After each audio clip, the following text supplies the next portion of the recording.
All right, this is a model of first century Jerusalem. Not during the time of Jesus, but a little later. And the model is based on descriptions from Josephus and also on archaeology, because much of this would have been built over the centuries. And so they put together a model here at the Israel Museum. And let's check out some of the structures. I'm on the eastern side of the temple, so this would be the view from the Mount of Olives if you jumped really, really high. Let's talk walls, ladies and gentlemen. So we are looking at the western wall of the Temple Mount. And here you see a wall that's sort of inside the other walls of Jerusalem. That would have been the northern wall of Jerusalem during the time of Hezekiah. This is the wall that would have been torn down and then rebuilt after the Babylonian captivity. So Jerusalem would have been south of that area.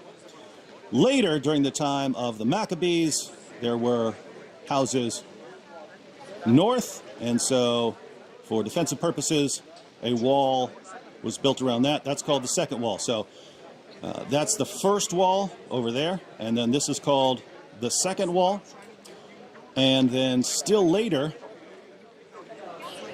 in 68 AD, when the Jews understood that they were fighting the Romans, they built what's called the third wall. And that's the wall that goes all the way around. Here, just northwest of the Temple Mount, is the fortress of Antonia, built by Herod the Great. And that's where the Romans would have most likely been staying, the Roman soldiers. So now I'm on the southwest of the city, and here you can see these large buildings. That would have been Herod's palace. So that's sort of one end, and then you have a nice courtyard area, and then that would be the other end. This was built for Herod the Great, but this is where Pontius Pilate would have been staying. So when the Jewish leaders took Jesus to Pontius Pilate for judgment, they would have taken him here. And this is where Pilate would have pronounced ultimate judgment, that Jesus would be crucified. See this gate? This is the gate that Jesus most likely would have walked through on his way to the cross. And over here, this is now the site of the Church of the Holy Sepulchre, because this is the main contender for the site where Jesus would have been crucified and buried. This would have been outside the city of Jerusalem during the time of Jesus. Again, much of this was built, and this wall was built in 68. So after the time of Jesus. The wall built for the war with Rome, and these houses would have been expanding leading up to that. So this is the palace of Herod. This is where Pilate would have pronounced judgment. So Jesus would have been taken with his cross, dropped his cross, and gone out through that gate to be crucified in this area outside the city. And notice that's not tremendously far, but the crowd that would have jeered at Jesus would have been people that probably were deliberately gathered up for a mob along the way here. So now I'm on the northern side of the city. So this is the looking at the temple from the north of Jerusalem, and you can see the second wall there that would have been built, and then the third wall would be back here. I'm pointing this out because there's an alternative location of the tomb and Jesus' crucifixion. And so this is the area of the garden tomb. So this is the alternative location. Remember, after the Romans conquered Israel, much of this, as far as the big structures, were destroyed, and later Roman rulers and others built over much of this, changed a lot of the layout.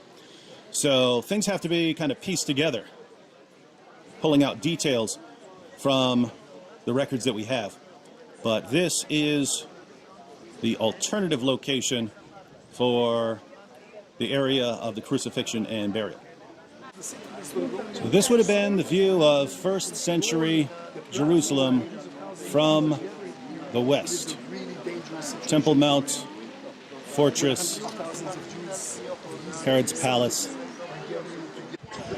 This would be the view of Jerusalem from the south, shortly before the Roman conquest of Jerusalem. Hi, we just did a walkthrough of Yad Vashem, which is Israel's Holocaust museum. It's dedicated to remembering the Jews who died during the Holocaust and to remembering the Jews who fought against the Holocaust, those who resisted it, and to remembering non-Jews who put their lives at risk to help Jews during the Holocaust. You're not allowed to record the exhibits inside except in the Hall of Names. I'll show you a clip from the Hall of Names where I was allowed to record. The pictures on the wall are pictures of Jews who didn't get a proper Jewish burial because they died during the Holocaust, and the binders you see on the wall are binders full of names of Jews who died during the Holocaust, and the hole in the floor is a memorial grave for them. Here's a clip.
As you exit Yad Vashem, you see Jerusalem. Think about the imagery. Now and forever, in memory of those who rebelled in the camps and ghettos, fought in the woods, in the underground, and with the Allied forces who braved their way to Eretz Israel, and those who died sanctifying the name of God. This tree is in the Garden of the Righteous, and this one's dedicated to this couple.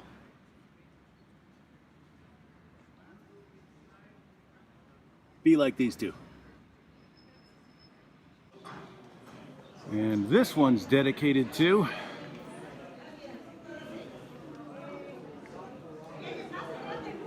look her up.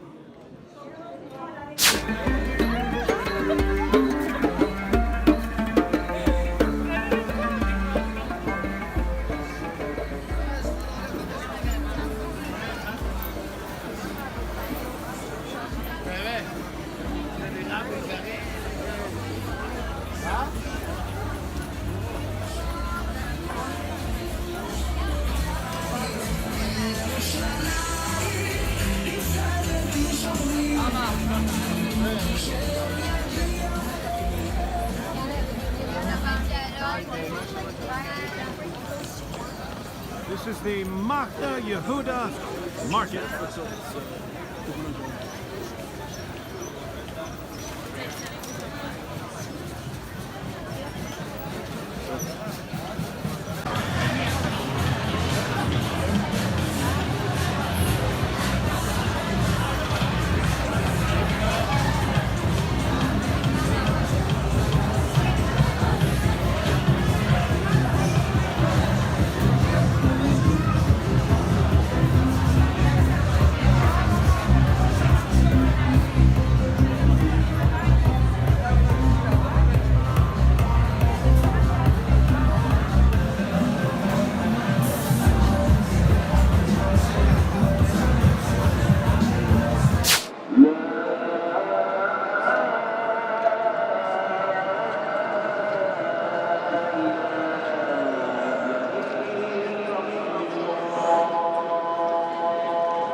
Oh, shalom there.